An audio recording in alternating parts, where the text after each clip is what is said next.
typically as soon as I'm done the campaign for this season, my first thought is, okay, I'm so glad that went to print. What the heck are we going to do next year? How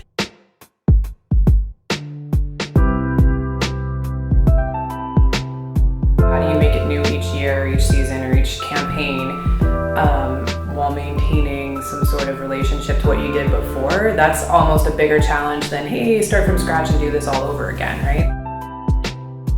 You know it's coming, so throughout the year, we're kind of thinking about it, so it's not like a big surprise when the, April starts and you call us up and say, hey, we need to rebrand for the season.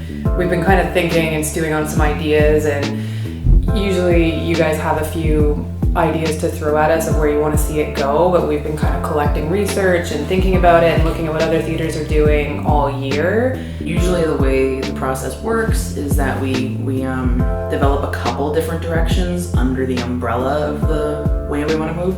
So for this one, we came up with, I think eventually we showed you like 3 illustration styles, but there was a stage where there was probably like 6 that existed, and then we picked our favorites and really developed them differently. So to work with, we had the names of most, or if not all, the shows.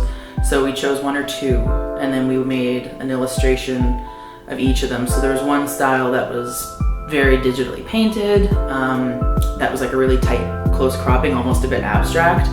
And then we had another where it was a little sort of line drawing on blocks of color moving around. And then the one that we brought to the table that everyone was really excited about, that we ended up going with, was highly stylized illustrations. I guess from there we kind of tried a few different approaches just in our own drawing style between me and Kirsten. So I've done quite a few sketches, mostly for composition, but some of them were kind of different visual approaches that we could take.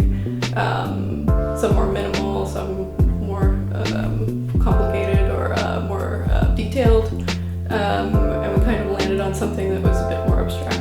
So working collaboratively really allows you to kind of do a little bit here and say, what do you think of this? And you say, oh, try it this way, or switch the colors, or maybe think more about scale or repetition or just all these elements of design, and then you take it back and you work it more, and someone else looks at it. So by the time we present it to the client, it's in a really good place and a really solid place already. It's evolved each year, so every year we try and come up with something different, but still doing something fun and interesting and engaging. So that's kind of the challenge, is how do you change it and make it new so people notice on the street when they're walking by the posters, but how do you also keep true to a brand and make it so that people understand what it is.